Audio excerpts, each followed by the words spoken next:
దేవునికి మహిమ కలుగును గాక. దేవునికి మహిమ కలుగును గాక. Really, it is a very pleasant time for all of us to be connected through this, webinar, the Google Meet. Glory to God. This technology which God has given, the wisdom and knowledge which God has given to the people, and they have created this technology. We also thank them, those who have created this technology. మరి ఈ యొక్క సాయంకాల సమయంలో మనందరం కూడా ఈ Google meet అనేటువంటి మాధ్యమంలో మనందరం కూడా ఈ రీతిగా కలుసుకోవడం దేవుడు మనకి ఇచ్చినటువంటి మహాకృప. మరి దీన్ని తయారు చేసినటువంటి ఈ పరిజ్ఞానాన్ని తయారు చేసి మనకు అందించిన వారిని కూడా దేవుడు దీవించలాగన మనం జ్ఞాపకం చేసుకుందాం. మరి ఈ రోజు అందరూ ఈ రీతిగా మనం అందరం ఒకరినొకరు చూసుకొని కలుసుకోవడానికి దేవుడు మహాకృపనిచ్చడాన్ని బట్టి దేవునికి వందనాలు తెలుస్తున్నాను. దేవునికి మహిమ కలుగుతాక. We know the fact which is written in the book of Daniel, that in the last days the knowledge and wisdom of the people of the world, of the whole world, it will be increasing. And in the same way, now the knowledge and wisdom of the people, the scientists, the people of the science and technology has increased so much that they are able to go to moon, they are able to go to other planet, and they are able to do many research, which was beyond our imagination. We give all honor and glory and thanks to our Lord and Savior, Jesus Christ. మరి దేవునికి యేసుక్రీస్తు నామములో మహిమ ఘనత కలుగును గాక. మరి దానియేలు ప్రవక్త గారు తన చివరి అధ్యాయంలో చెప్పబడినట్లుగా లోకములో ఉన్న వారందరికీ చివరి దినాలలో మరి తెలివి, జ్ఞానము, తెలివితేటలు, బుద్ధి జ్ఞాన సంపదలను అధికముగా ఇచ్చి మరి చాలా పరిజ్ఞానం కలిగినటువంటి శాస్త్రీయంగా, సామాజికంగా ప్రజలు ఎదగడానికి, సైంటిస్టులుగా మారడానికి, అలాగే ఈ యొక్క మాధ్యమాలను పెంచడానికి దేవుడు ఎంతో కృప చూపించాడు.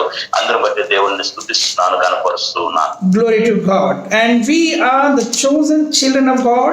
Yesterday we have seen that slide, that in the midst of 150 crores population of India and 7.5 billion population of the whole world, God has chosen you and me. మరి ఈ యొక్క భూ ప్రపంచంలో ఉన్నటువంటి 7.5 మిలియన్ కోట్ల ప్రజలు, అలాగే భారతదేశంలో ఉన్న 150 కోట్ల జనాంగంలో నుంచి దేవుడు నిన్ను నన్ను ప్రత్యేకంగా ఏర్పాటు చేసుకున్నాడు. దేవుడు నిన్ను నన్ను ప్రత్యేకంగా ఆయన కొరకు ఆయన ఎంచుకున్నాడు. మరి ఎంత గొప్ప ధన్యత! నిన్నటి దినాన్ని మనం ఆల్రెడీ దీని గురించి మనం మాట్లాడుకున్నాం. మరొకసారి మీకు నేను జ్ఞాపకం చేస్తున్నాను. దేవునికి మహిమ కలుగును గాక. Just before I proceed, I just would like to know whether our commissioner madam, Dr. Usha Kiran, is with us or not. మరి ఈ కార్యక్రమాన్ని నేను ప్రారంభించే ముందు మరి డాక్టర్ ఉషా కిరణ్ గారు మన మధ్యలో ఉన్నారో లేదో ఒకసారి చెక్ చేయవలసిందిగా బ్రదర్ అశోక్ గారిని అడుగుతున్నాను. Dr. Ashok, Pastor Ashok, can you just let me know whether she is there or not?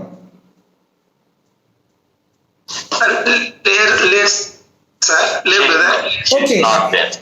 Okay, just let me know when she is joining. We know that yesterday was her husband's surgery was there, and she was really in the hospital. So we all prayed for her, and she is a very big pillar for us. She is our ambassador of our organization in India. Glory to God. Hallelujah. మరి నిన్నటి కాల దినాన్న మరి doctor Usha Kiran గారి యొక్క భర్త గారికి హాస్పిటల్లో ఆపరేషన్ జరిగింది, చక్కర చికిత్సలు జరిగాయి.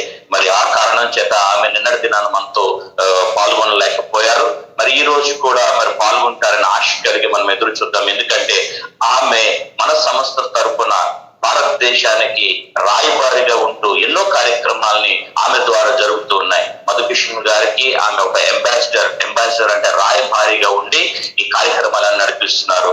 ఆమె వల్లనే ఈ కార్యక్రమాలన్నీ కూడా మనకి ముందుకు కొనసాగుతున్నాయి. కాబట్టి ఆమె గురించి, ఆమె భర్త గారి గురించి, హాస్పిటల్లో మరి ఆపరేషన్ లో ఆమె భర్త గారి గురించి ప్రార్థన చేయవలసిందిగా కోరుతున్నాను. Anyhow, today we had another 2 people to join, our colleagues from USA, the NASA scientist, Dr. Johnson Washington Wood. But because he is a medical doctor, he is the senior most scientist in NASA. So because of the time zone, he may join little later, but till he joined, I am going to continue. So we greet him also, and also we greet our colleague, our international governor from Germany, Dr. Paul MB. I greet him also. He may also join us maybe little later. All glory, all honor, and all thanks to our Lord and Savior Jesus Christ. These are our team. Glory to God. దేవునికి మహిమ కలుగును గాక. మరి ఈ రోజు మరి ఒక ఇద్దరు మనతో పాటు జాయిన్ కాబోతూ ఉన్నారు, మనతో పాటు సహవాసంలోనికి రాబోతూ ఉన్నారు. ఒకరు United states of America, America దేశంలో ఉన్నటువంటి నాసా అనేటటువంటి మరి ఆ యొక్క సంస్థలో నుండి జాన్సన్ గారు అనే ఆయన, Johnson Wood, I feel so. Correct. Yeah. Johnson Wood గారు, you have seen him in the last meeting, I think, Pastor Kamlakar. I translated him, sir. You translated his message. Yes, I know that. Glory to God. Hallelujah. Because he is carry on. మరి Johnson Wood గారు మన మధ్యలోనికి రాబోతున్నారు. అలాగే మరి జర్మనీలో ఉన్నటువంటి governor గారు అయినటువంటి పాల్ ఎంపీ గారు, ఆయన కూడా మనతో కలగబోతున్నారు. ఎందుకంటే వీళ్ళందరూ కూడా నాతో సహకరించి నా సంస్థలో మేమందరం కలిసి కట్టుగా సహచరులుగా ఉంటూ ఈ కార్యక్రమాన్ని నడిపిస్తున్నాం. దేవునికి మహిమ కలుగును గాక. So in continuation with our yesterday's teaching program, how to evangelize among the neighbors, those who are Hindus, all are good people, but we have to speak to them the truth in love, in peace. మరి నిన్నటి కాల సమయంలో మనం సవర్తీకరణ లేక సువార్తీకరణ మన మధ్యలో ఉన్నటువంటి హైందవ సోదరులకి ఏ రకంగా మనం బోధించాలనే విషయాన్ని కొన్ని మాటల ద్వారా మనం తెలుసుకున్నాం. దేవునికి మహిమ కలుగును గాక. That is why word of God says that we are more superior than the stars of this earth planet, that is film stars of this earth planet. Me and you are more superior than the superstars of this earth planet. Glory to God.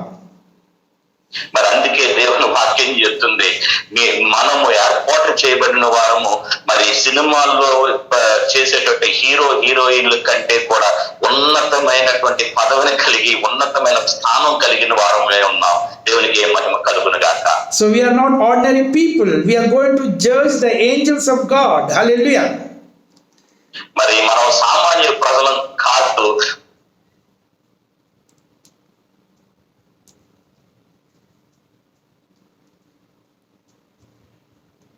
Yes, Pastor Kamlaka, Visakhapatnam.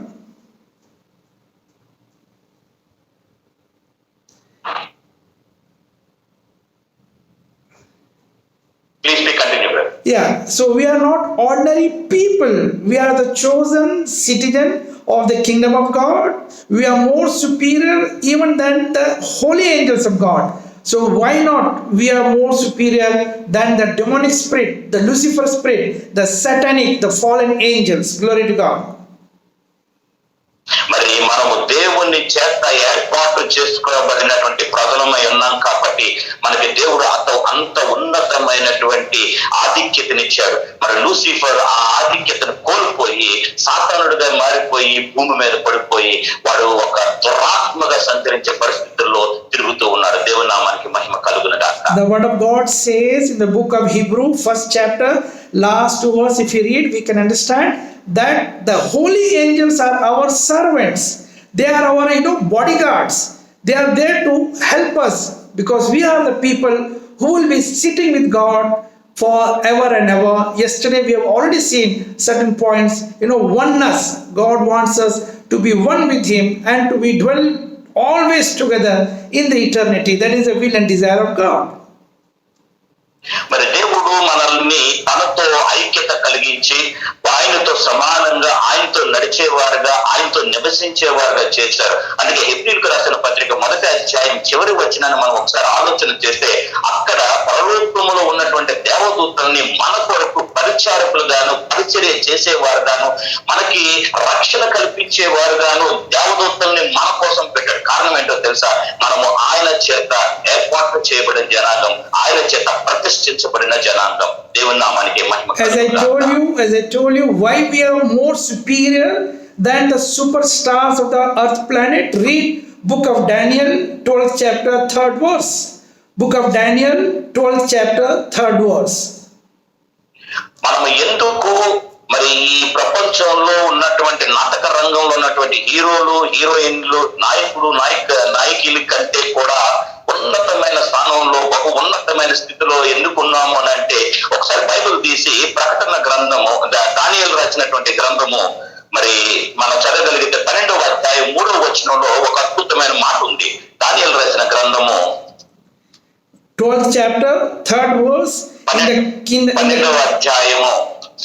the King James version, in my English Bible it says, "And they that be wise shall shine as the brightness of the firmament, and they that turn many to righteousness as the stars, for they are the stars forever and ever." Glory to God. మరి English బైబిల్లో ఏం రాయబడి ఉందో ఒకసారి నేను చదువుతున్నాను, మీరు కూడా జాగ్రత్తగా వినండి. బుద్ధిమంతులైతే ఆకాశ మండలంలోని జ్యోతులను పోలిన వారే, జ్యోతులు అంటే నక్షత్రాలను పోలిన వారే, ఆకాశ మండలం అంటే ఆకాశం ఎంత ఉన్నతమైన స్థితిలో ఉందో, ఆకాశమును జ్యోతిని పోలాలి, ప్రకాశించెదరు. నీతి మార్గమును అనుసరించి నడుచుకున్నట్లు ఎవరు అనేకులు త్రిప్పుబడరు, వారందరూ నక్షత్రముల వారే నిరంతరము ప్రకాశిస్తారనే మాట దేవుడు నీకు నాకు వాగ్దానం ఇచ్చాడు. ఆయన మనల్ని ఏర్పాటు చేస్తున్నాడు. In your language, nirantaru, it means me and you. Me and you, those who are bringing the people from the darkness to the path of righteousness, they shall be like stars forever and ever. All the superstars of this earth planet, till they are young, still they have got good energy. They may be superstar for 10 years or 15 years, but me and you will be the superior than the superstars of this earth planet, because we are breaking the power of darkness, bringing the people from the path of darkness to the path of righteousness forever and ever. Their name will also be written forever and ever in the book of life, and me and you are also like stars forever and ever. Glory to God. మరి దేవునికి మహిమ కలుగును గాక. దేవుని చేత ఏర్పాటు చేయబడుతున్నటువంటి నీవు నేను మరి ఈ లోకములో స్టార్లుగా పిలువబడుతున్నటువంటి హీరోయిన్లు కేవలం 10 సంవత్సరాలు 20 సంవత్సరాలు మాత్రమే వారి యొక్క స్టార్ దమ్ అనేది ఉంటది. కానీ నిన్ను నన్ను ఏర్పాటు చేసుకున్నటువంటి దేవుడు ఎప్పుడైతే అంధకారంలో పడిపోతున్న మనుషుల్ని, అంధకారంలో నడుస్తున్న వారిని దేవుని వైపు రక్షణ మార్గంలోకి తిప్పి రక్షణ జీవితంలోకి నడిపించి వారిని ఎప్పుడైతే దేవుని యొక్క సన్నిధానంతో మనం తీసుకొస్తామో, మన పేరు జీవ గ్రంథంలో రాయబడటమే కాదు, ఆకాశంలో ప్రకాశించే, నిరంతరము ప్రకాశించే నక్షత్రాల వల్ల దేవుడు నిన్ను నన్ను చేస్తాడని దేవుని లేఖనం చెప్తుంది. దేవుని నామానికి మహిమ కలుగును గాక. Glory to God. So this is the time for we all people, the chosen children of God, to communicate, to love our neighbors, those who are still in the darkness, those who are under the bondage of the darkness. It is me and you only have to communicate to them prayerfully and break the bondage, break all the mental blocks which those people are having through by manifesting the love of God, the love of Christ. Hallelujah. మరి దేవుని ప్రేమ చేత, దేవుని యొక్క కృప చేత అంధకారంలో బంధించబడి అంధకారంలో నశించిపోతున్నటువంటి ఎంతో మంది నీ పొరుగు వారిని మరి దేవుని లోనికి మార్చడానికి, నీకు ఇవ్వబడినటువంటి సత్యాన్ని వారికి బోధించడానికి, నీకు ఇవ్వబడినటువంటి ఆ యొక్క శాంతి సమాధాన సువార్తలు వారికి అందించడానికి, ఆ బంధకాల నుంచి వారిని విడిపించడానికి, కురుకుపోయిన వారిని వెలుగులోనికి తీసుకురావడానికి దేవుడు నిన్ను నన్ను ఏర్పాటు చేస్తున్నాడు. దేవుని నామానికి మహిమ కలుగును గాక. When myself and my wife, we had come out of the home, as I've already shared some of my testimonies earlier, we came out of the home with one pant, with one shirt, my wife with one sari, and my son, 3 months old baby. We came out of the home believing only on Jesus Christ, believing only on the promises of Jesus Christ. Glory to God. We both had committed those days that we are not going to eat our one-time meal. Those days we are eating only one-time food. And we had committed with our God that if we are not sharing the word of God, not sharing the gospel of salvation to any one single person in one day, then we are not going to have even one-time food also. Glory to God. God has never kept us, to fast, never kept us hungry. He was giving us souls every day. Glory to God. Glory to God. Hallelujah. మరి నిన్నటి దినాన్ని నేను సాక్ష్యం పంచుకున్నాను. ఆ సాక్ష్యంలో నుంచి ఇంకొక మాట మీకు నేను చెప్పబోతున్నాను. నేను నా భార్య మరి ఇంటి నుంచి బయటకు వచ్చినప్పుడు నేను ఒక షర్ట్ ఒక ప్యాంటుతో, నా భార్య అయితే ఒకే ఒక చీరతో, అప్పటికే నాకు 3 నెలల పసిబాలుడుగా ఉన్నటువంటి మా కుమారుడు, నేను ఇంటి నుంచి బయటకు వచ్చేసినప్పుడు ఒక్క పూట కూడా తినడానికి కూడా ఎంతో కష్టమైనటువంటి పరిస్థితిలో ఉంది. ఎందుకో తెలుసా, నేను సువార్త చెప్పకపోతే, ఒక్క వ్యక్తికైనా నేను ఒక దినాన్ని, రోజుకి ఒక్క వ్యక్తికైనా నేను సువార్తని చెప్పకపోతే ఆ ఒక్క దినం కూడా తినడానికి నేను ఇష్టపడేవాడిని కాదు. కానీ నేను ప్రేమించిన దేవుడు, నేను ఆశ్రయించిన దేవుడు, నన్ను నడిపించిన దేవుడు, నన్ను పోషిస్తున్న దేవుడు ఒక్క రోజు కూడా నన్ను ఉపవాసంలో ఉంచలేదు. కారణం, ప్రతిదినము దేవుని సువార్తని ఎవరో ఒకరికి అందిస్తూనే ఈ రోజు వరకు వచ్చాను. దేవుని నామానికి మహిమ కలుగును గాక. And in those days, getting one man in Port Blair, Andaman and Nicobar Island, where the population is very less, altogether for all, 55 islands total together, the total population those days was only 2.5 lakhs people. In India, in the mainland of India, every street, if you go, there may be, 4 lakhs, 5 lakhs, 1 crore people in one particular city. But those days in our place, getting one man, even to talk to one man, we have to stand for hours and hours. That was the situation those days. But God has helped us, because that determination, as yesterday we have taken, that we have studied that thing, go and teach to all nations, lo, I am with you.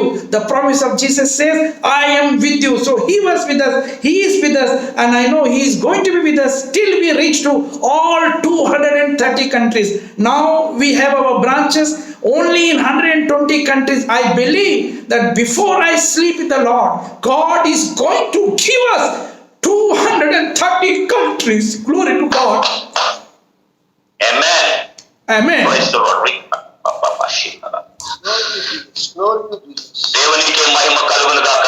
మరి ఆ రోజుల్లో అండమాన్ నికోబార్ దీవులలో ఉన్నటువంటి 55 దీవులలో ఉన్నటువంటి మనుష్య జనాభాని మనం చూసినట్లయితే కేవలం 2.5 లక్షల మంది జనాంగమే ఉన్నారు. నేను నా భార్య, నా బిడ్డతో నేను బయటకు వచ్చినప్పుడు ఒక్క వ్యక్తికి నేను వాక్యం చెప్పాలన్నా ఎన్నో గంటలు ఎదురు చూస్తూ వచ్చిన వ్యక్తికి నేను సువార్తను చెప్పి బయటకు వచ్చాను. నేను విశ్వసించినటువంటి దేవుడు, నాకు వాగ్దానం చేసినటువంటి దేవుడు, నాకు ఇచ్చిన వాగ్దానాన్ని చేతపట్టుకొని, నేను నమ్మిన సిద్ధాంతాన్ని చేతపట్టుకొని, ఒక్క దినము కూడా, ఒక్క నిమిషం కూడా నా యొక్క సమయాన్ని పాడు చేయకుండా ఈ రోజు వరకు నేను దేవుని యొక్క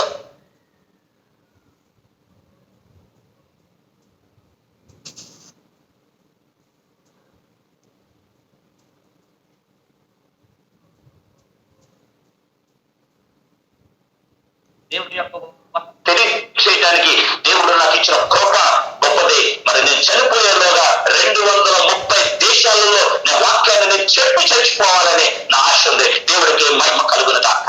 Glory to God. Hallelujah. So let us take this gospel of peace, the gospel of salvation, to our neighborhood, to the people, those who are under the bondage, those who are under the darkness. It is not their mistake. All are created by the same God. Yesterday I've already spoken to you of Brahma. Who is Brahma? Jesus Christ is Brahma. So all are created by the same God. All are created by the same Jesus Christ. But now they are under the darkness. It is me and you have to communicate to them. It is not their mistake.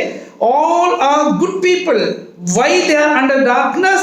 Because the God of this world, that is Satan, has blocked their spiritual eyes, blinded their spiritual eyes, so that this glorious gospel should not enter into them. Me and you have to break their mental blocks and make this glorious gospel to reach into their heart, prayerfully, fasting, praying, and in a team manner, in a faith manner. We have to do that. Read book of 2 Corinthians 4th chapter 4th verse. Glory to God.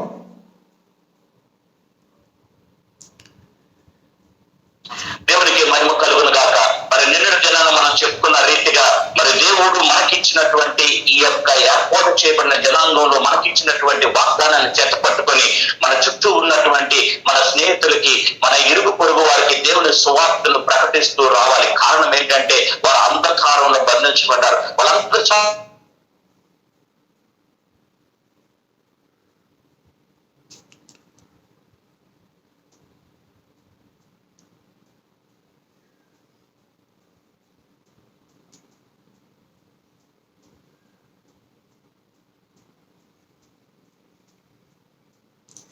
I think in Visakhapatnam, maybe the internet is low or maybe it is raining. That is why our pastor Kamlakar is facing problem.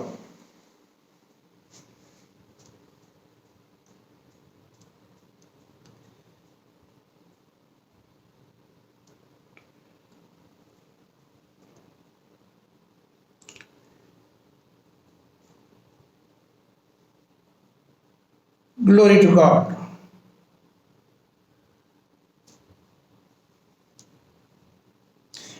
Anyhow, by the time he joined, Pastor Ashok, you can tell them to read book of Ezekiel, book of Ezekiel, 11th chapter, 19th verse. Book of Ezekiel, ఎహెజ్కేలుకు రాసిన గ్రంథం 11th chapter, 19th verse. 11th chapter, 19th verse. 11వ అధ్యాయం 19వ వచనం. ఎహెజ్కేలు రాసిన గ్రంథం 11వ అధ్యాయం.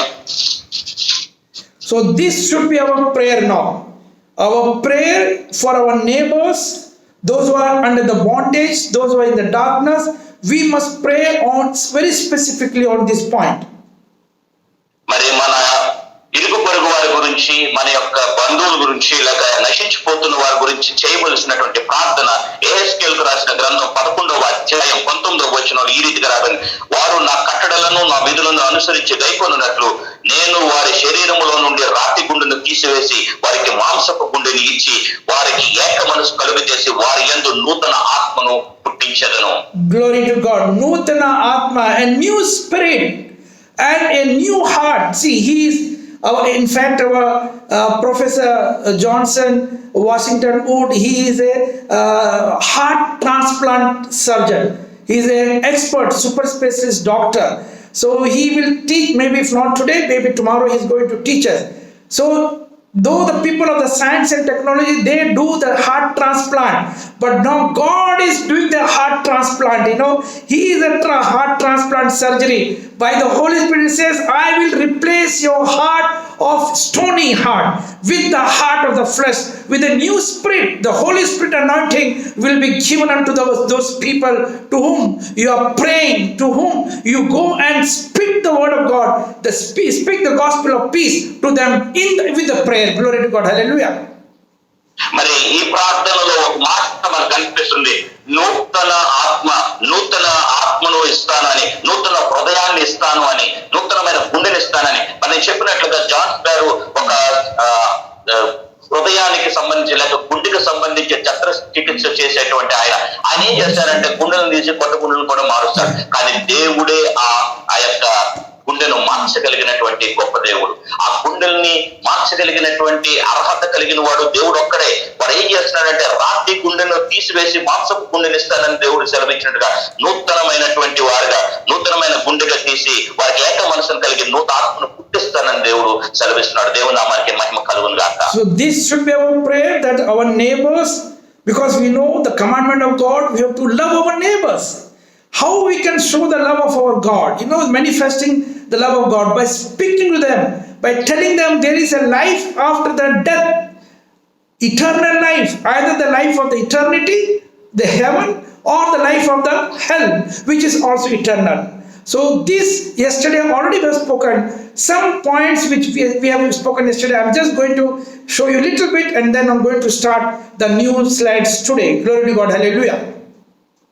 మరి మన ఇరుగు పొరుగు వారు, మన యొక్క మరి అంధకారంలో ఉంటూ ఉన్న వారిని దేవునిలోనికి నడిపించడానికి ఇది ఎంతగానో ఉపయోగపడుతుంది. ఎందుకంటే వారిని మార్చగలిగి, వారిని దేవునిలోకి నడిపించగలిగితే ఎంతో గొప్ప విషయం. నిన్నటి కాల సమయంలో కొన్ని విషయాలు మనం మాట్లాడుకున్నాం.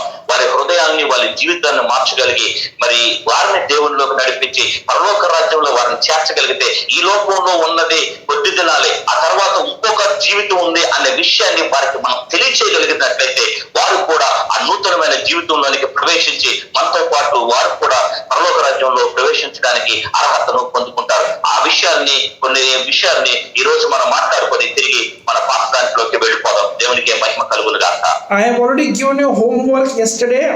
I believe that you must have read book of Leviticus and also the book of Hebrew, 9th chapter, 10th chapter, 12th verse. All those things You have to, you must have studied today. So yesterday, as I told you, that these are the 4 Vedas of Hindu mythology, the fundamental doctrine of Hindu, that is Rig Veda, Sama Veda, Yadur Veda, and Athar Veda. These are the 4 Vedas. Already I have told you yesterday. Glory to God. Hallelujah. మరి నిన్నటి కాల సమయంలో మీ అందరికీ కూడా మీ యొక్క గృహములో కొన్ని చదవాలని మరి లేవి కాండము, మరి అలాగే హెబ్రీయులకు రాసిన పత్రిక 9వ అధ్యాయం 10వ అధ్యాయం ఇలాగా మీకు చదవమని నిన్న సమయంలోనే మీకు చెప్పాను. ఎందుకంటే మరి హైందవ మత గ్రంథాలలో చెప్పబడినటువంటి 4 గ్రంథాల గురించి, మరి ఋగ్వేదం గురించి, యజుర్వేదం గురించి, అధర్మ వేదం గురించి, ఈ విషయాల గురించి ఈ రోజు మనం మాట్లాడుకోవాలన్న విషయాన్ని మీకు జ్ఞాపకం చేశాను. కాబట్టి దేవుని నామానికి మహిమ కలుగును గాక. ఈ రోజు కొంచెం ముందుకి వెళ్ళిపోదాం. The word Hindu, which has come from Indus Valley civilization. We all know that all civilizations are taking place by the sides of the river because of the agriculture purpose, drinking water purpose. All the civilization, whether it is Indus Valley civilization or whether it is Chinese Valley civilization or whether it is Mesopotamian civilization, if you read in history you can understand more better. So all this civilization has started by the sides, both the sides of the river. So in India the civilization started from Indus Valley, which has come from other side, that is from European side, other side of this thing which passing through. Now it is Pakistan, but early days it was a part of India. So from that Pakistan, Sindhu, and it has come to Punjab, and then it has come to India. So that word Sindhu, in Hindi it is called Sindhu, which has during that time it has come to, from Sindhu it has come to Hindu. Glory to God. Hallelujah. It is Indus Valley civilization. Yes. మరి ఈ హిందూ దేశము లేక హిందూ నాగరికత ఎలా మన మధ్యలోనికి వచ్చిందని ఒకసారి ఆలోచన చేస్తే, మరి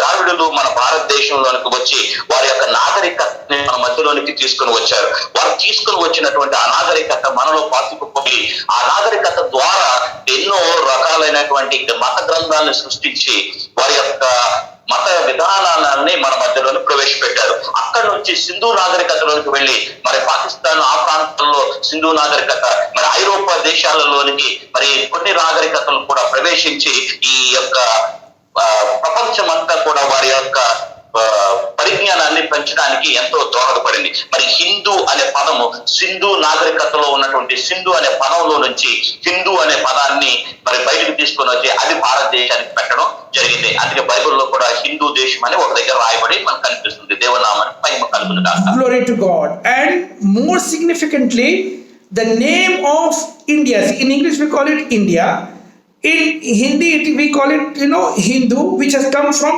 Sindhu. That is, Indus Valley is called Sindhu Ghati ki Sabhyata. It means the civilization of Indus Valley is called Sindhu Ghati, which has become in the time, in the centuries, it has come as a Hindu. So we have to understand the word Hinduism, and which has come from that Indus Valley, from other side passing through the Pakistan, and it has come to India. Glory to God. Hallelujah. We have to understand this fact, that why I say that Indians are not fallen from heaven directly like alien and came to the part of India and spread over the parts of India. Sometimes people claim we are the most oldest or most older civilization, but they have to understand the historical fact and how the second phase of the life started on the earth planet. The second phase of the life started after the Noah's flood. The first phase of the life started through Adam and Eve, and the second phase after the Noah flood, everybody died, but only the Noah and Noah's family in the ark, it settled down after 40 days. The ark settled down on the mountain of Ararat, which is now partly in Armenia, country of Armenia, and partly in Turkey. Those days that was in the country of Armenia. So the settlement of that ark, the first civilization second phase of civilization started from Ararat, from that country called Armenia. That is why the most oldest language speaking is Armenian language or Aramaic language, and Jesus was also speaking Aramaic language. Glory to God. మరి దేవుని నామానికి మహిమ కలుగును గాక. మన భారతదేశాన్ని ఆంగ్లంలో అయితే India అని పిలుస్తారు, మరి హిందీలో అయితే హిందూ దేశంగా పిలువబడుతుంది. ఎందుకు ఈ హిందూ దేశంగా పిలువబడిందని మనం ఒకసారి ఆలోచన చేస్తే, ఇండస్ లోయలు అది కొన్ని భాగాలు ఉన్నాయి. పాకిస్తాన్ కి భారతదేశానికి మధ్యలో ఇండస్ లోయలు అని చెప్పి కొన్ని లోయలు ఉన్నాయి. ఆ లోయల్లో నుంచి వచ్చినట్టు ఆఫ్రీగా మనం చూస్తే చూడండి, గ్రహాంత వాసులు అంటాం. గ్రహాంత వాసులుగా భూమి మీద ఏమైనా పడ్డారా అని ఆలోచన చేస్తే, మరి ఆదాము అవ్వల్ని దేవుడు సృష్టించిన తర్వాత, సృష్టి ప్రారంభించి కొంతకాలం అయిపోయిన తర్వాత మానవుడు పాపం చేసినప్పుడు దేవుడు ఆ సృష్టిని అంతటినీ కూడా నాశనం చేశాడు. అది మొదటిగా దేవుడు చేసినటువంటి ఆ యొక్క జలప్రలయంలో అందరినీ కూడా చంపేశాడు. ఒక్క కుటుంబం తప్ప, నోవా కుటుంబం తప్ప మిగిలిన వారందరినీ కూడా హతమార్చాడు. అక్కడితో జనాంగం అంతా చనిపోయారు. ఇక మిగిలింది ఒకే ఒక కుటుంబం. ఆ కుటుంబం నుంచి తిరిగి జనాంగాన్ని ప్రారంభించాడు. మరి ఆ యొక్క జనాంగాన్ని ప్రారంభించినప్పుడు ఆ వారు ఎక్కడ ఆగిపోయింది? అరారాత్ అనేటువంటి పర్వతం మీద ఆగిపోయింది. అరారాత్ అనే పర్వతం మీద ఆగిపోయిన తర్వాత అక్కడి నుంచి వచ్చినటువంటి ఆ ప్రాంతాన్ని మరి ఏమని పిలిచారంటే ఎమిరెడ్ అనేటువంటి మాటలతో వాళ్ళు పిలిచారు. అందుకే మాట్లాడే భాష కూడా అరమిక్ అనే భాషని, ఆ యొక్క భాషని వారు మాట్లాడుతూ ఉండారు. ఆ అరమిక్ భాషని యేసు ప్రభు కూడా మాట్లాడారు. ఆ రకంగా అక్కడి నుంచి ప్రజలందరూ కూడా విస్తరించబడి వివిధ దేశాలుగా మార్చిపోయారు. కేవలం అప్పుడు 3 ఉండేవి. ఏంటంటే నోవా దినంలో జలప్రళయం వచ్చి మనుషులు మళ్ళీ పుట్టిన తర్వాత వాళ్ళు వెళ్ళిపోయినప్పుడు అరమిక్ భాష మాట్లాడేవారు కొంతమంది, అయితే టర్కీ ప్రాంతానికి కొంతమంది వచ్చేసి అక్కడక్కడ భూప్రకారంలో మనుషులు జీవించడం జరిగింది. ఈ రకంగా భారతదేశానికి హైందవులు వచ్చారు. ఈ విషయాన్ని మీకు ఎందుకు చెప్తానంటే, ఇది మనం తెలుసుకోగలిగితే వారికి మనం చెప్పగలుగుతాం అనే విషయాన్ని జ్ఞాపకం చేస్తున్నాం. దేవుని నామానికి మహిమ కలుగును గాక. So Rig Veda is written in Sanskrit. But if we go into the deeper things, when this Sanskrit language came into existence, you'll understand the whole fact. You know, BC, it was there in BC. Okay. Anyhow, the Arabic language which Jesus was speaking, because the second phase of the life started from the mountain of Ararat, which is in Armenia. The language of Armenia is Aramaic now. The Sanskrit language has been, derived from the Aramaic language. That is why many Aramaic words are still now in Sanskrit and in Hindi. It is an amazing fact, but I'm not going in details today.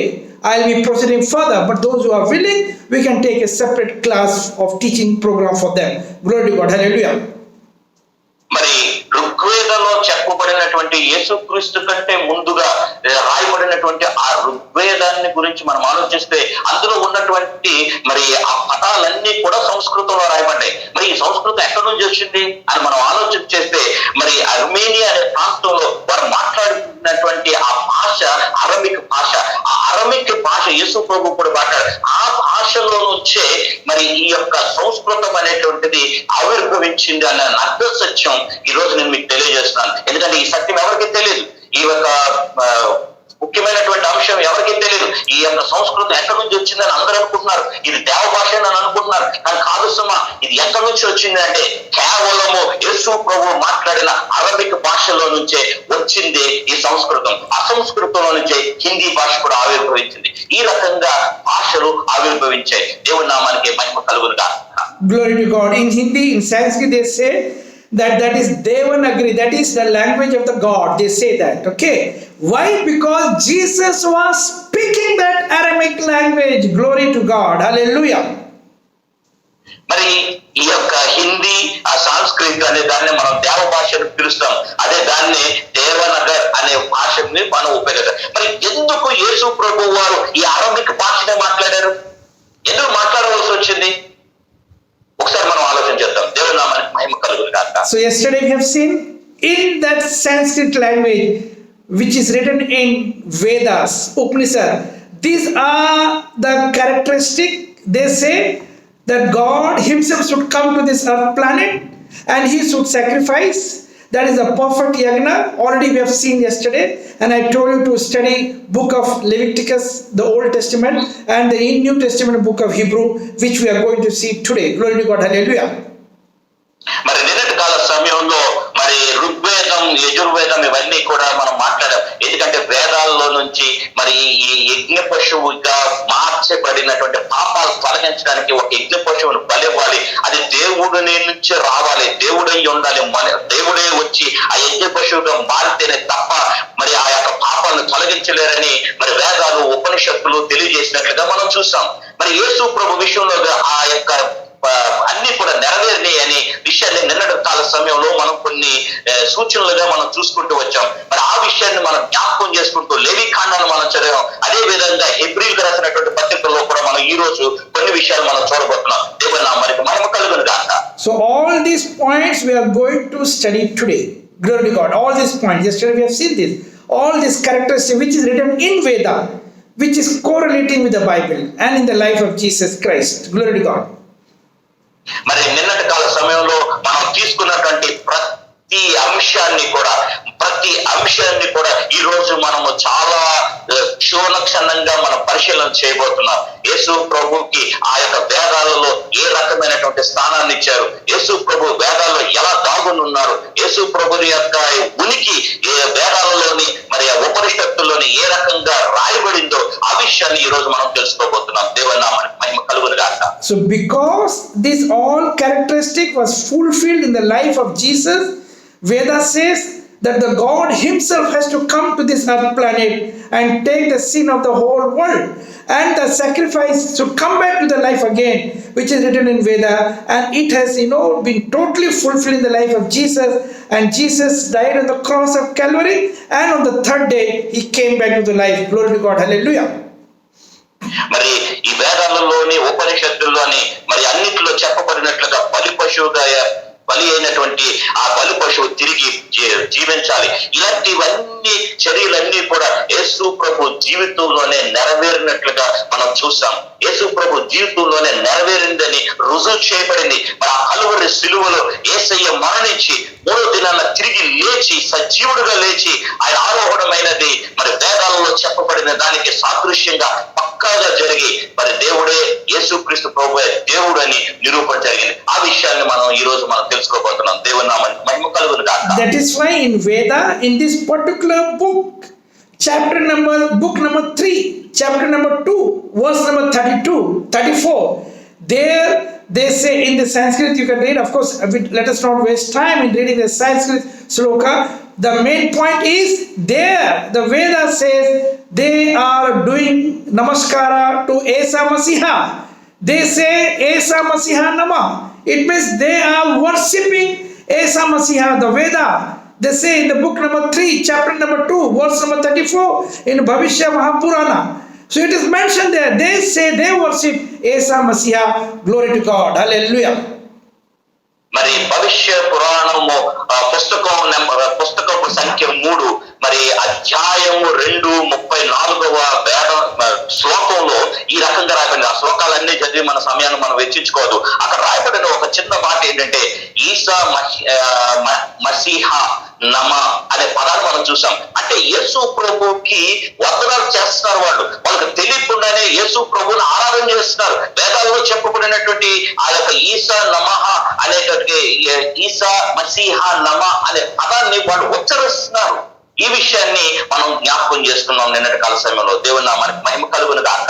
Hallelujah. I have already told you to study book of Leviticus 1:9, whole book of Leviticus, and then book of Hebrew 7th chapter and 9th chapter, 10th chapter, 12th verse. I hope you have studied that thing. So as per the Vedas, in this particular book, that is Rig Veda, I'm talking about the Rig Veda, in this particular book 10th Mandala, chapter number 91, and Yajurveda, chapter number 22 and 23, there is something very significant written. What is written there? This sloka is written repeatedly. This sloka they are chanting. The meaning of this sloka in English is God so loved the world that he gave his only begotten son, that whosoever believes in him will have everlasting life. Hallelujah. It is written in their Vedas. So they are worshipping Jesus. They testify that God so loved the world that he has given the only begotten son, that is Jesus Christ. Hallelujah. మరి వేదాల్లో చెప్పబడినటువంటి మాటను మనం జ్ఞాపకం జ్ఞాపకం చేసుకున్నప్పుడు మరి ఋగ్వేదం, ప్రత్యేకంగా ఋగ్వేదం గురించి మనం ఆలోచన చేసాం. 10వ స్కందంలోని 59వ మరి ఆ యొక్క అధ్యాయంలోని చెప్పబడినటువంటి మాట మనం జ్ఞాపకం చేసుకుంటే అది పదే పదే పదే పదే ఒక్కసారి తర్వాత ఒకసారి కాకపోతే ఒకసారి అలా పదే పదే దాన్నే వివరించడం జరిగింది, దాన్నే రాయడం జరిగింది. అదే మన బైబిల్లో ఆ పదాన్ని మనం జ్ఞాపకం చేస్తున్నప్పుడు యోహాను రాసిన సువార్త 3వ అధ్యాయం 16వ వచనంలో దేవుడు లోకమును ఎంతో ప్రేమించెను అనే పదాన్ని మనం చూసాం. కాగా తన అద్వితీయ కుమారునిగా పుట్టిన వాని యందు విశ్వాసం ఉంచువాడు ప్రతి వాడు నశింపక నిత్య జీవం పొందుతాడనేటువంటి మాట పదే పదే ఆ యొక్క ఋగ్వేదంలో రాయబడింది. ఈ విషయాన్ని నేను జ్ఞాపకం చేస్తున్నాను. వేదాలలో యేసు ప్రభు యొక్క ప్రతి చర్యను కూడా రాయబడింది, ప్రతి చర్య నెరవేర్చబడింది. దేవుని నామానికి మహిమ కలుగును గాక. Only difference in the Bible, book of John 3 chapter 16th verse, it says, for God so loved the world that he gave his only begotten son, that whosoever believeth in him should not perish. This should not perish is the only addition in Bible, but have everlasting life. Oh my God, it is 100% matching, what Vedas is teaching, that who will be the savior, and they say Jesus Christ is the savior. And this particular verse, book of John 3:16, which they are writing repeatedly in their mythological book. Glory to God, hallelujah.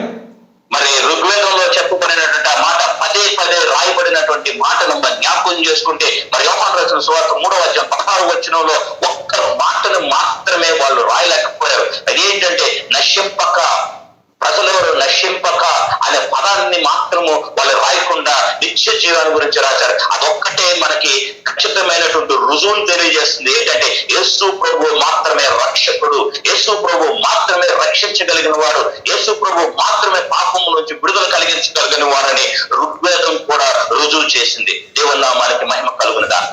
In this particular Veda of this particular book, verse number 3, in Sanskrit, what they chant, the meaning of that particular verse of this particular, the Vedas reference, atonement of sin is through shedding of blood only. Animal sacrifice is not justified, is not just sufficient, but the blood shedding has to be through the sacrifice of God himself as Purusha sacrifice. Yesterday I have already given you the word from the book of John 1st chapter 14th verse, that the same God, Jesus Christ, he wants to dwell with humanity.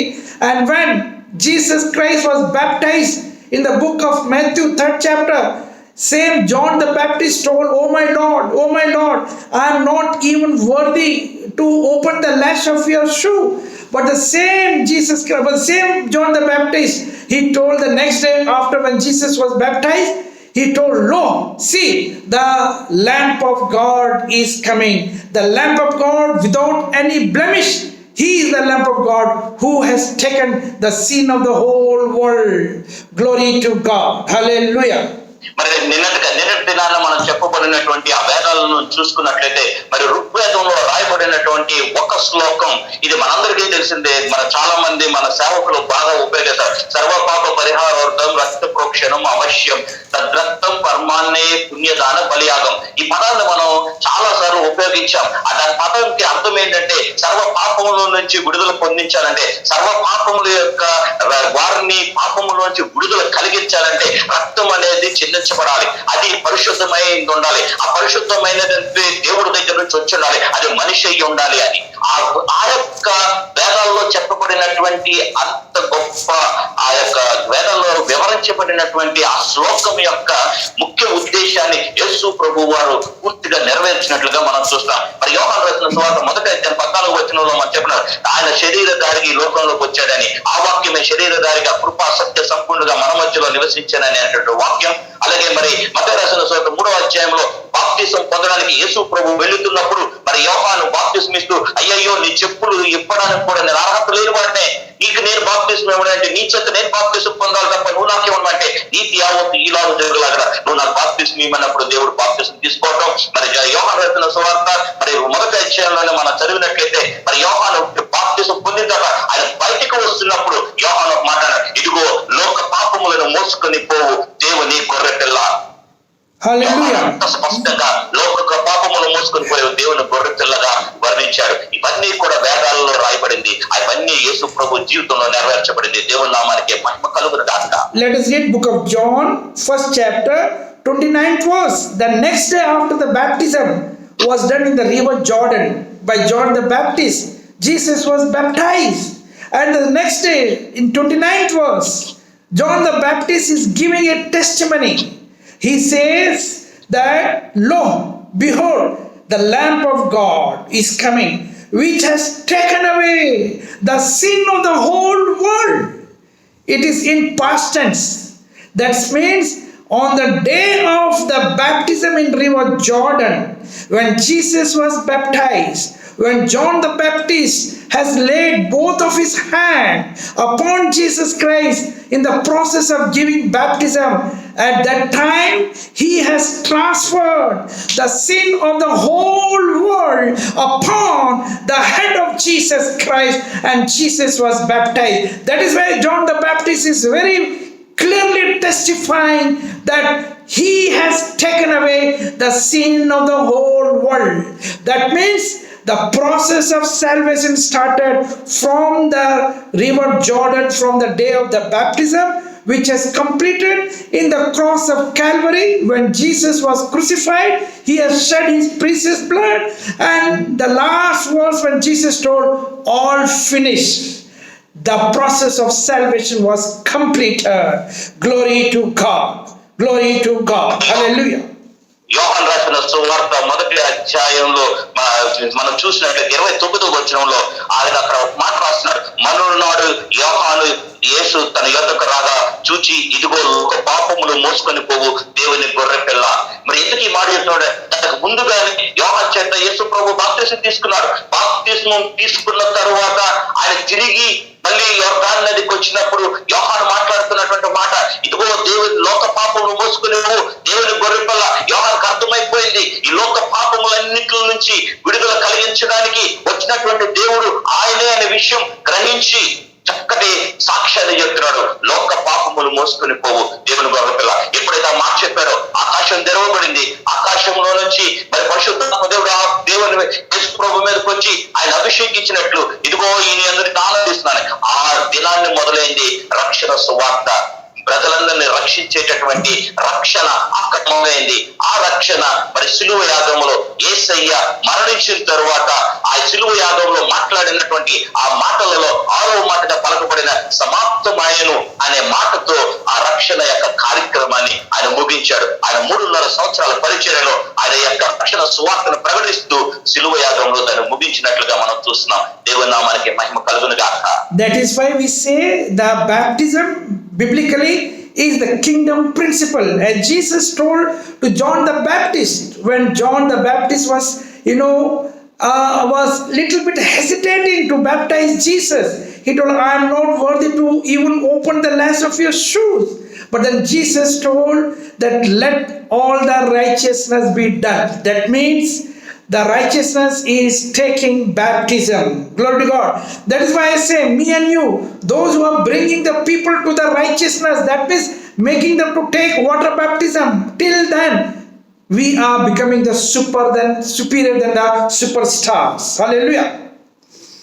మరి యోహాను యేసు ప్రభు చెప్పినట్లుగా మన పరలోక రాజ్యం యొక్క నిత్య రాజ్యంలోనికి ప్రవేశించడానికి కావలసినటువంటి ముఖ్య అర్హతను మనం జ్ఞాపకం చేసుకుంటే నీటిలో బాప్తిసం పొందడం. యేసు ప్రభు కూడా బాప్తిసం తీసుకోవడానికి వచ్చినప్పుడు మరి దేవుడు ఒక మాట యోహాను యేసు ప్రభుతో ఒక మాట అంటున్నాడు, "ఇదిగో నీ చేత నేను బాప్తిసం పొందాలని నీకు నేను బాప్తిసం ఇవ్వడాలంటే నీతి యావత్తు ఈలాగా జరుగులాగిన నీతి మంత్రులుగా మనం తీర్చబడాలి అంటే, నీతి మంత్రులుగా మనం మార్చబడాలంటే నీటిలో బాప్తిసం తీసుకోవాలని దేవుని లేఖనం స్పష్టంగా తెలియజేస్తుంది. అది పరలోక దర్శనంలో మొదటి ప్రణాళిక. అది ఆ ప్రణాళికలో నీటి బాప్తిసం చాలా మంచిది. ఈ రోజు మనం ఎంతో మందికి వాక్యాన్ని మనం బోధిస్తున్నాం అంటే వాళ్ళని నీతి మంత్రులుగా తీర్చబడేటట్టుగా మనం మార్చాలంటే ఖచ్చితంగా బాప్తిసం ఇప్పించాలి. దేవుని నామానికి మహిమ కలుగును గాక. So as per now the Veda, the blood shedding has to be done. The blood shedding not by any animal. It has to be done by God himself. Let us read, for better understanding in the book of Leviticus, because we know that in the book of Leviticus, we know that there are certain offerings were done. Offering for like sin. If somebody has done sin, So they bring a live lamb, they offer, they sacrifice, and the blood of the lamb was slaughtered by the high priest, the high priest Aaron those days. And then the blood was sprinkled on the body, the blood was put on the forehead of the man who was bringing the lamb as an offering, a sin offering, and the blood was put in his hands, both the hand, and the blood was also, the offered blood was also put in the lintels of the doors of the house of that particular man, so that the lintels of the door was put with a red color and the ashes of this lamb, so that people should understand and the angels should understand that this house is protected. This house God has already sanctified. That was the sign. Let us read book of Leviticus 16 chapter 20 and 21 and 22. Only for the understanding I am giving you this particular reference. మరి వేదాల్లో చెప్పబడిన రీతిగా రక్తము ప్రోక్షించబడాలి. రక్తము ప్రోక్షించబడకపోతే తప్ప ఈ రక్షణ ఉండదు, పాప క్షమాపణ ఉండదు అనే విషయం వేదాలు బోధించే. ఆ రక్తం కూడా ఎలాంటిదై ఉండాలంటే మనిషిదై ఉండాలి, అది దేవుడిదై ఉండాలి, పవిత్రమైనదై ఉండాలి అనే విషయాన్ని వేదాలు తెలియజేసాయి. మరి లేవి కాండం చూస్తే అక్కడ కూడా కొన్ని విషయాలు మనకు కనపడుతున్నాయి. ఇక రక్తం చిందించబడాలంటే ఏ పశువులదో లేకపోతే ఏ పక్షులదో దాని రక్తాలు చిందించడం కాదు. కానీ మన పాత నిబంధన కాలంలో మనం చూసినట్లయితే లేవి కాండంలో వాళ్ళు కూడా వాళ్ళ పాపాలని పరిహరించుకోవటానికి మరి వాళ్ళు కూడా బలిని అర్పించేవారు.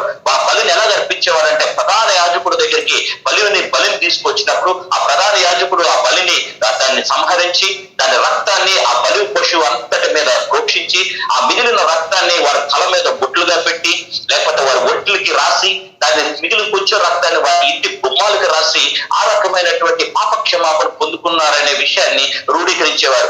మరి పరలోకం నుంచి దూత వచ్చినప్పుడు ఆ యొక్క దూత ఆ రక్తాన్ని అంతటి చూసి ఓకే వీళ్ళు రక్షించబడ్డారని వారి దగ్గర నుంచి ఆ శాపం లేకుండా శాపం దొరికించుకుంటూ ముందుకు వెళ్ళిపోయింది. ఇదంతా కూడా మరి లేవి కాండం 16వ అధ్యాయం ఉంటుంది. అది మీరు ఇంటికి వెళ్ళిన చదవండి, మీకు స్పష్టంగా తెలుస్తుంది. దేవుని నామానికి మహిమ కలుగును గాక.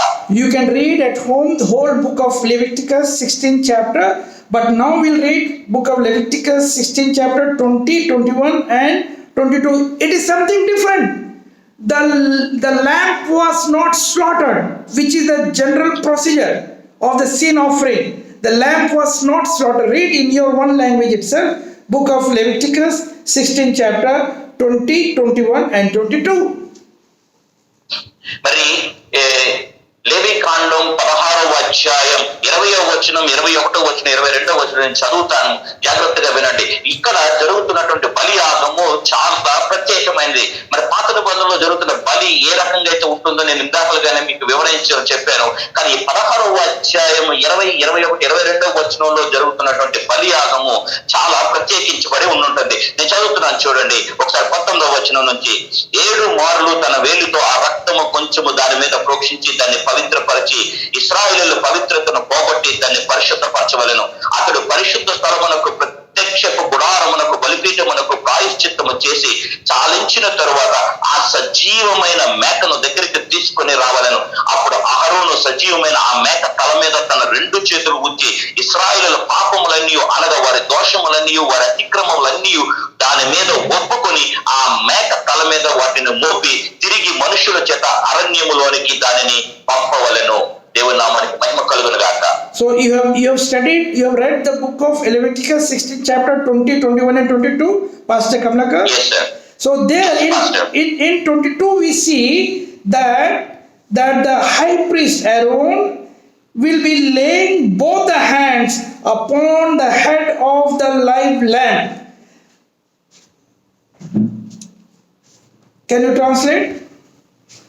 యా మరి ఇక్కడ 21వ వచనంలో మనం చూసినట్లయితే అక్కడ ఒక ప్రత్యేకమైన మాట మనకు కనిపిస్తుంది. మరి ప్రత్యక్షపు గుడారంలోకి తీసుకుని రాబడినటువంటి బలి పశువు మీద ప్రధాన యాజకుడైనటువంటి అహరోను ఏం చేస్తాడు చూడండి, ఆ మేక తల మీద తన 2 చేతులు ఉంచి. Yes, that is very important. మేక తల మీద 2 చేతులు ఉంచి. See now, ప్రాముఖ్యమైన విషయం. In the baptism process now, me and you also we baptize many people. What we do? We lay our hand upon the head of the person who is receiving the baptism. So here, just try to visualize. Even Jesus, when he came to River Jordan, John the Baptist has laid his both the hand upon Jesus. What it signifies here in book of Leviticus 16 chapter 21, if you read completely, Aaron, what he will do? Transfer the iniquities of the children of Israel and all their transgressions and their sins on that live goat. Hallelujah. That means, మరి yes. మరి దేవుడు ఇక్కడ ఒక ప్రత్యేకమైనటువంటి విషయాన్ని మనకి జ్ఞాపకం చేస్తున్నాడు. చాలా జాగ్రత్తగా మనం బైబిల్ పఠనం చేస్తే మనకు చాలా గుప్తమైనటువంటి విషయాలు మనకు బయటపడతాయి. మరి లేవి కాండంలో చెప్పబడినట్లుగా మనం చూస్తే అహరోను ఏం చేశాడు? 2 చేతులతో ఆ మేక తల మీద చేతులు ఉంచాడు. మరి అదే పరిస్థితిని మనం ఈ రోజు ఎవరైనా సరే బాప్తిజం తీసుకున్నప్పుడు వారి తల మీద చేతులు ఉంచి వారిని బాప్తిజానికి ఉంచుతాం. ఇది ఒక సాదృశ్యం. యేసు ప్రభు విషయంలో కూడా అదే జరిగింది. బాప్తిజం ఇచ్చి యోహాను యేసు ప్రభు తల మీద 2 చేతులు ఉంచి ఆయన్ని బాప్తిజం ఇచ్చినట్లుగా చూస్తున్నాం. మరి ఆ విషయం ఎందుకు అలా 2 చేతులు తల మీద పెట్టి బాప్తిజం ఇచ్చారంటే అక్కడ తర్వాత మాటలు రాస్తున్నాయి. ప్రజలందరి యొక్క దోషములను, అతిక్రమములను, వారి పాపములను తొలగించబడడానికి ఆ వ్యక్తి మీద లేక ఆ యొక్క బలి పశువు మీద చేతులు ఉంచి ఆ పాపములన్నిటిని కూడా బలి పశువుకి ఆవర్తనం చేసేటట్లుగా చేస్తున్నారు. ఇది బైబిల్లో ఉన్నటువంటి నగ్న సత్యం. అది యేసు ప్రభు జీవితంలో జరిగింది. దేవుని నామానికి మహిమ కలుగును గాక. See, important is laying the hand upon the live goat. That means that transferring the sin of the whole world, whole humanity upon that live goat. That is important. So when Jesus was baptized, when John the Baptist laid his hand upon Jesus Christ on the day of baptism, he has transferred the sin of the whole world, sin of the whole humanity, the sin of the whole mankind upon the head of Jesus Christ. Glory to God.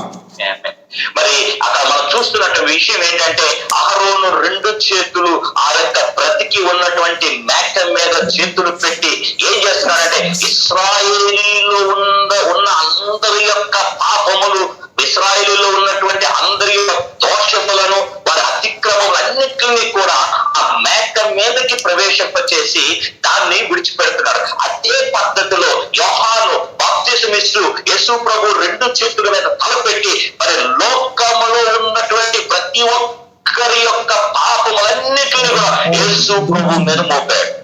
అందుకే లోక పాపములను మోసుకొని పోవు దేవుని గొర్రెపిల్లగా దేవుడు ఆయనని అభివర్ణించినట్లుగా మనం దేవుని లేఖనం చూస్తున్నాం. యేసు ప్రభు మీదకి లోకములో ఉన్నటువంటి నీనా అందరి యొక్క పాపములు యేసు ప్రభు మీద మోపబడ్డాయి. See, now very important, very important. Now you are going to study now. Important is here, read in the 22nd verse of Leviticus what it happened. Generally after that, the sin offering is brought to the altar, the Aaron, the high priest, will be slaughtering and he will be sprinkling the blood on the person who has brought as a sin offering. But here what he did, number 22nd verse, you read in your language, number 22nd verse, book of Leviticus 16th chapter 22nd verse. ఆ మేక వారి దోషములన్నిటిని ఎడారి దేశమునకు భరించిపోవును, అతను అరణ్యంలో ఆ మేకను విడిచిపెట్టవలెను. What he did, and after transferring the sin and the transgression of the whole world, what he did in 22nd verse, he allowed the live goat to go in the wilderness. He made the live goat to walk away.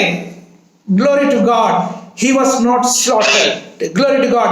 That is why ఇక్కడ చాలా ప్రాముఖ్యమైన విషయాన్ని మనం గమనించాలి. ఏంటంటే బలి పశువుగా తీసుకున్న పాప క్షమాపణ నిమిత్తం బలి ఇవ్వడానికి తీసుకొచ్చిన దాన్ని ఏం చేయాలి? దాన్ని వధించాలి. వధించి ఆ రక్తమును ప్రోక్షించాలి. అది ప్రధాన యాజకుడు చేసే పని. కానీ ఈ 16వ అధ్యాయము 20, 21, 22 వచనాల్లో ఆ ప్రధాన యాజకుడు చేస్తున్న పని అంటే బలి పశువుగా తీసుకురాబడినటువంటి ఆ మేకను ఆయన వధించట్లా. ఆయన వధించకుండా బ్రతికి ఉన్న మేక మీద ప్రజల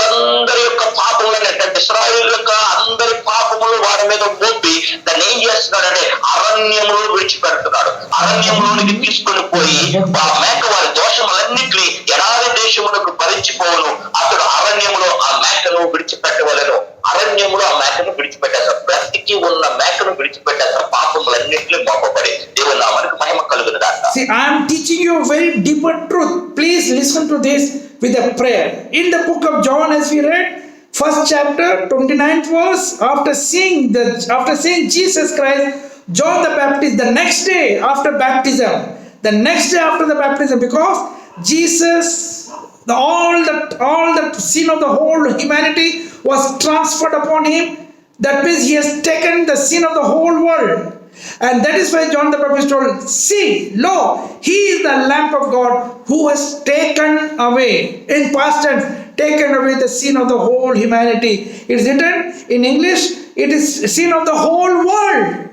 Not only for the Jews, not only for one particular group of people, dear chosen children of God. Let us understand, for the whole world, for Indians, for Telugu speaking people, for Tamil speaking people, for Hindi speaking people, for Japanese speaking people, Chinese speaking people, for all language speaking people, for the whole world. The Lamb of God, Jesus, has taken the sin on his head on the day of the baptism. We read in the book of John, first chapter, 29th verse and 36th verse. Glory to God. మరి దేవుని నామానికి మహిమ కలుగునుగాక. నేను చాలా ప్రాముఖ్యము నీ గొర్రె పిల్ల, దేవుని గొర్రె పిల్లగా యేసు ప్రభువును వర్ణించాడు. దేవుని నామానికి మహిమ కలుగునుగాక. Also read at home the full book of Luke, 23 chapter. Just try to visualize, as we are talking about the unblemished, without any blemish, that is Niskalanka. Jesus was the Lamb of God without any blemish. And not only for the spiritual world, but also for the secular world. If we read the book of Luke, 23rd chapter, there we see that Jesus was, from the mountain of Gethsemane. Just try to visualize that episode. From the mountain of Gethsemane, he was arrested the next day. Judah came with the soldiers and he was arrested. And then he was taken to the highest court of that time, the court of the ruler. As now we have high court, we have, the district court, we have the supreme court, So those days, the supreme court, like, the highest court of the ruler, of the emperor, he was put before the ruler of that time. That means the ruler was Herod. In the book of Luke, 23 chapter, 12th verse, 14th verse, you can read that thing. Glory to God. Hallelujah. మరి యేసు ప్రభు మరి మనం చెప్పబడినటువంటి బలి పశువుకి ఎలాంటి కూడా మచ్చైనను డాగైన నిష్కలంకంగా ఉండాలనే విషయాన్ని మనం జ్ఞాపకం చేసుకుంటే, మీరు ఇంటికి వెళ్ళిన తర్వాత లూకా రాసిన సువార్త 23వ అధ్యాయాన్ని చాలా జాగ్రత్తగా పరిశీలన చేయండి. అక్కడ యేసు ప్రభుకి ఉన్నటువంటి ఆ గుణగణాలన్నీ కనపడతాయి. ఆయనలో ఒక మచ్చైనను డాగైనను ఒక్కరు కూడా కనుక్కోలేకపోయారు. అందుకనే ఆయనని మరి గెత్సేమనే తోటలో ప్రార్థన చేస్తున్న సమయంలో, మరి ఆయన ప్రార్థన చేసి ఉంటున్నటువంటి సమయంలో మరి ఇస్కరియోతు యోధ భటులతోనే రాణులతోనే వచ్చి మరి ఆ సైనికులతో వచ్చి యేసు ప్రభువుని పట్టుకొని మరి తీసుకొని పిలాతు దగ్గరికి తీసుకొని వెళ్ళినప్పుడు, పిలాతు దాన్ని ఏమీ చేయలేకపోతే మరి యొక్క కోర్టుకి అయినటువంటి మరి ఇంకొక హేరోదు దగ్గరికి పంపించడం జరిగింది. మనకి ఎలాగైతే చిన్న చిన్న కోర్టులు, తర్వాత సుప్రీం కోర్టు, హైకోర్టు ఎలా ఉంటాయి, అక్కడ కూడా ఆ రకంగానే ఉన్నాయి. అలాగే కోర్టులు మారుస్తూ తీసుకెళ్తున్నప్పుడు ఆ సమయంలో హేరోదు అనేటువంటి రాజు ఆ సుప్రీం కోర్టులో ఉన్నట్టుగా మనం చూస్తున్నాం. ఆ హేరోదు చెప్తున్నాడు, ఈయనలో నాకు ఏ దోషమో అనిపించలేదని. In the book of Luke, 23 chapter, you please read the whole chapter, but specifically read from 11th verse onward, 11th, 12th, 13th, 14th, 15th, 16th.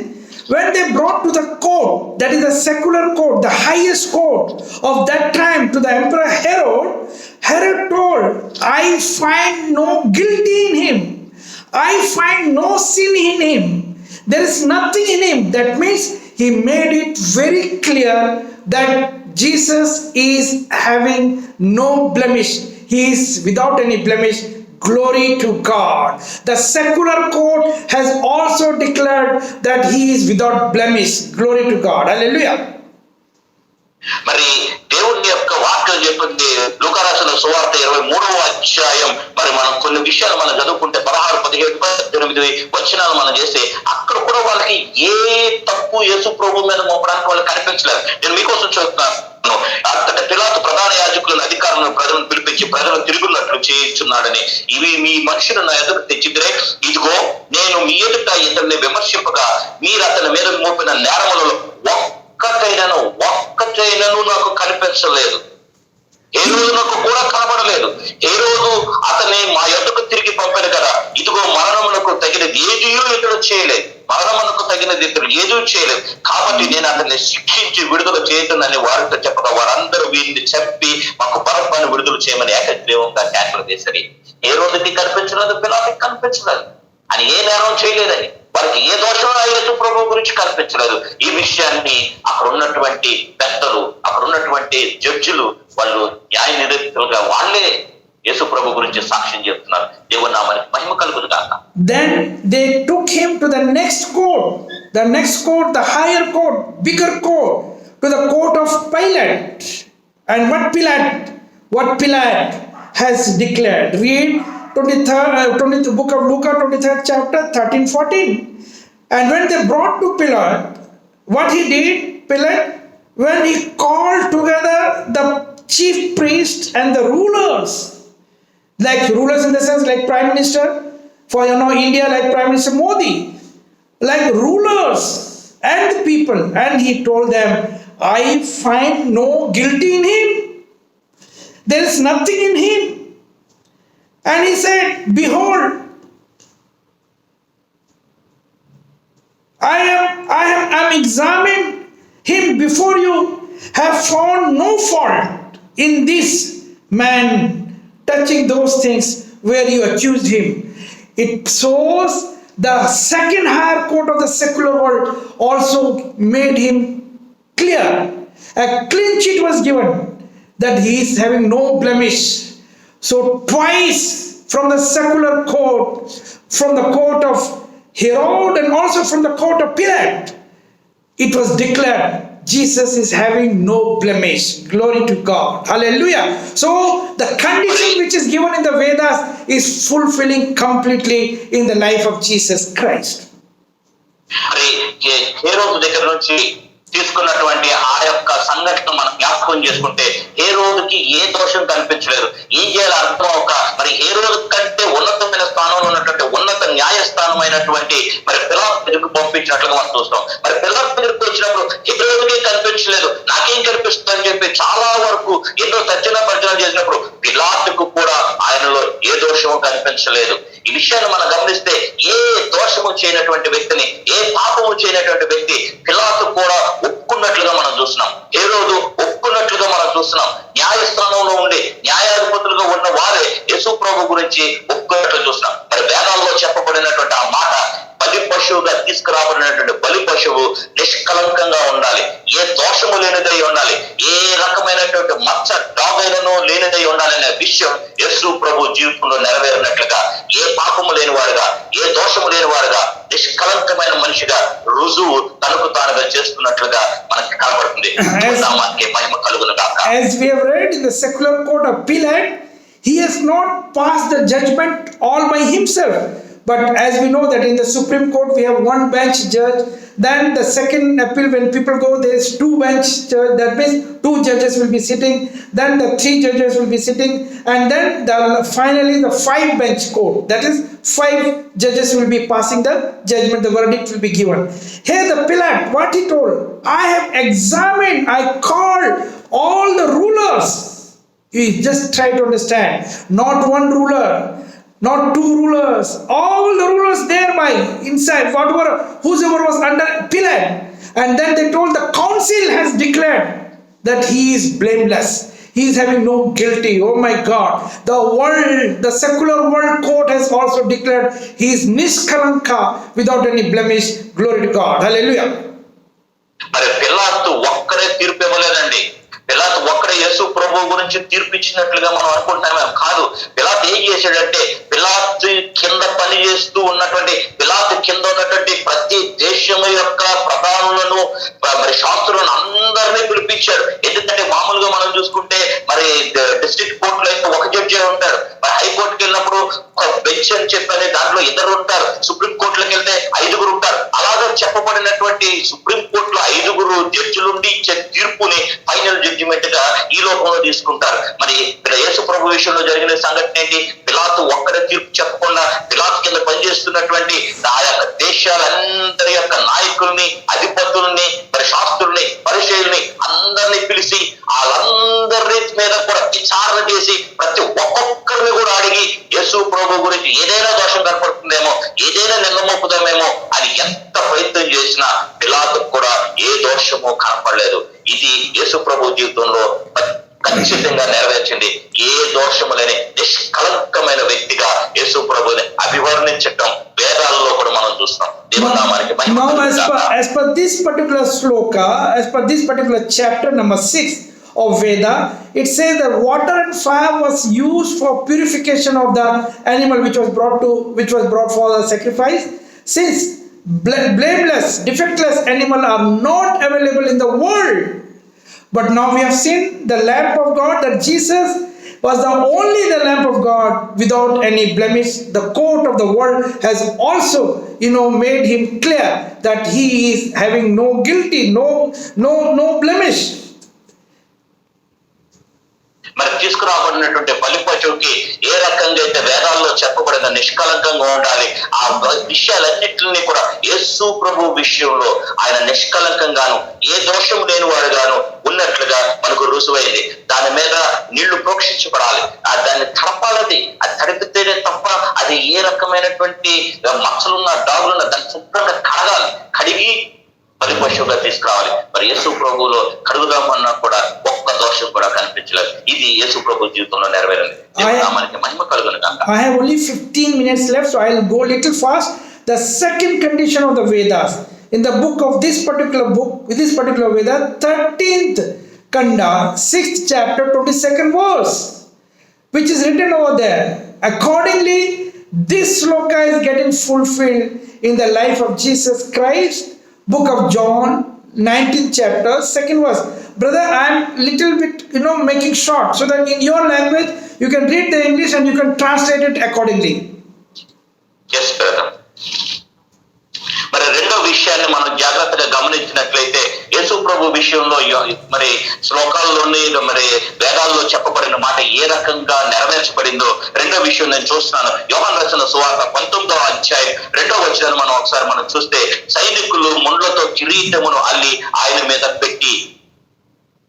రెండో విషయం ఏంటంటే బలి పశువుకి ముండ్ల కిరీటాన్ని పెట్టాలి.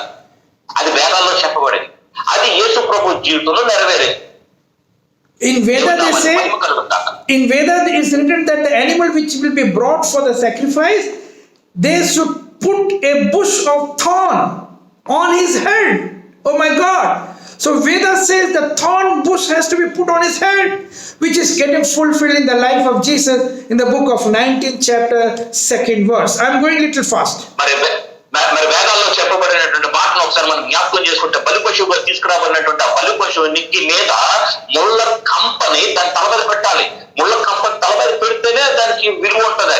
అదే విషయం యోహాను రాసిన సువార్త 19వ వచనంలో యేసు ప్రభు విషయంలో నెరవేరింది. ఆయన తల మీద ముళ్ళ కిరీటం పెట్టారు. దేవుని నామానికి మహిమ కలుగును గాక. నేను త్వరగా వెళ్తున్నాను, కొంచెం అర్థం చేసుకో. The third condition which is put in the Vedas in this particular book, second book, and the 6th verse, the 2nd chapter and the 6th verse, which is put there, that animal, the Purusha, has to be rejected by his own people, which is getting fulfilled. So this is getting fulfilled in the life of Jesus. We read in the book of Isaiah 53 chapter 3 and 4. Glory to God. And book of Matthew 27 chapter 46 verse. Glory to God. Hallelujah. You read the whole thing which is there in the English. Okay. మూడో విషయంగా మనం చెప్పబడితే, అది బలి పశువుగా తీసుకురాబడింది తన స్వజనుల నుంచి తృణీకరించబడిందై ఉండాలి. స్వజనుల నుంచి తృణీకరించబడింది. అది యేసు ప్రభు విషయంలో మనం నెరవేరింది. యెషయా రాసిన గ్రంథం 53వ అధ్యాయం 2వ వచనంలో, అలాగే మరి మిగిలిన కొన్ని అధ్యాయాల్లో మీరు చూసినట్టయితే అందులో కనపడే యేసు ప్రభువుని తన సొంత ప్రజలే ఆయన్ని వెలివేసినట్లుగా, యేసు ప్రభువుని తన సొంత ప్రజలే అంగీకరించినట్లుగా మనకి దేవుడు లేఖనం చెప్తుంది. ఈ ఈ విషయం కూడా మరి వేదాలలో యేసు ప్రభు మీద రాయబడినటువంటి ఆ యొక్క వేద పండితులు రాసినటువంటి అవి నెరవేరినట్లుగా మనం చూస్తున్నాం. దేవుని నామానికి మహిమ కలుగును And గాక. the fourth condition, as per the Veda, that the Yagna, the Purusa has to suffer silently in Rig Veda, 5th chapter, 46.1 verse. It is mentioned over there, glory to God. And it is getting fulfilled in the life of Jesus Christ in the book of Isaiah, 53 chapter, 7th verse. మరి యజ్ఞానికి తీసుకురాబడినటువంటి ఆ యజ్ఞ పశువు మౌనంగా ఉండాలి, కేకలు వేయకూడదు, అల్లరి చేయకూడదు. అది వేదాల్లో రాయబడింది. మరి అదే విషయం యేసు ప్రభు జీవితంలో కూడా నెరవేరింది. యెషయా రాసిన గ్రంథం 53వ అధ్యాయం 7వ వచనంలో యేసు ప్రభు మౌనంగా ఉన్నాడు, ఏ మాట కూడా మాట్లాడు, మౌనం దాచాడు. అది ఖచ్చితంగా నెరవేరినట్లుగా మనం చూస్తున్నాం. మరి ఋగ్వేదంలో ఏం రాయబడిందంటే 5వ స్కందం 46వ మరి శ్లోకంలో చెప్పినట్లుగా నోరు మూసుకొని ఉండాలంట, ఏ పని ఏం చేసినా కూడా అరవకూడదు. మరి యేసు ప్రభు కూడా అదే మాటని మరి నెరవేర్చినట్లుగా చూస్తాం. ఆయన మౌనంగానే ఉన్నాడు. As we read also in the book of Leviticus, the lamb has to be brought to the altar. Same way as it is mentioned in the fourth condition of Veda, 5th chapter, 46.1, that he should suffer silently. In the book of Isaiah, 53 chapter 7th verse, Jesus was oppressed and he was afflicted, yet he opened not his mouth. He is brought as a lamb to the slaughter and as a sheep before her shear. Oh my God, the whole thing is getting fulfilled in the life of Jesus Christ. Glory to God.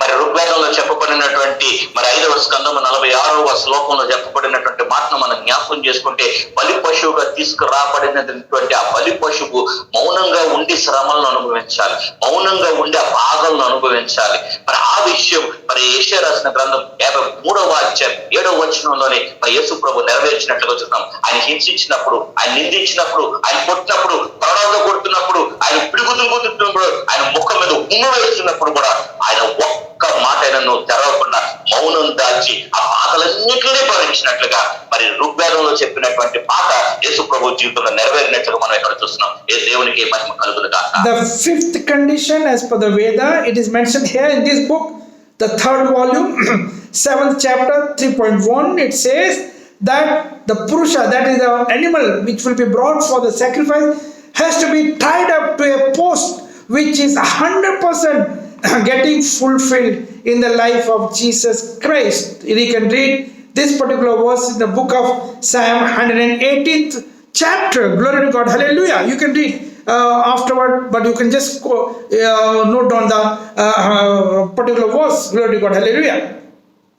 మరి వేదాల్లో చెప్పబడినట్లుగా 3వ అధ్యాయం 3వ పుస్తకం 7వ అధ్యాయం 111వ శ్లోకంలో చెప్పబడిన మాట ఏంటంటే, బలి పశువుగా తీసుకుని రాబడింది కొయ్యికి వేలాడబడింది, కొయ్యికి వేలాడదీయాలని. మరి కొయ్యికి వేలాడదీయబడినటువంటి ఆ బలి పశువుని బలి చేసిన తర్వాత కొయ్యికి వేలాడదీస్తారు. అది ఋగ్వేదంలో రాయబడింది. మరి అదే మాట మరి కీర్తనల గ్రంథం 108వ సంకీర్తన 8వ వచనంలో ఆయనను కొయ్యికు వేలాడదీసిరి అనే మాట ఫుల్ఫిల్ అయినట్టుగా మరి నెరవేరినట్లుగా మనం చూస్తున్నాం. ఇది కూడా యేసు ప్రభు జీవితంలో నెరవేరింది. దేవుని నామానికి మహిమ కలుగును గాక. మీరు ఇంటికి వెళ్ళిన తర్వాత చదవండి, ఎందుకంటే సమయం తక్కువగా ఉంది. So now in this particular Upanishad, 3rd chapter, 9th verse, 28 chapter, 2nd verse, it is mentioned there about this, the blood of the man, the Purusha, should be shed. Already we have read as earlier, without blood shedding, the sin cannot be, forgiven. Already we have read earlier. So as per this particular thing, we know that it is getting fulfilled in the life of Jesus Christ. Book of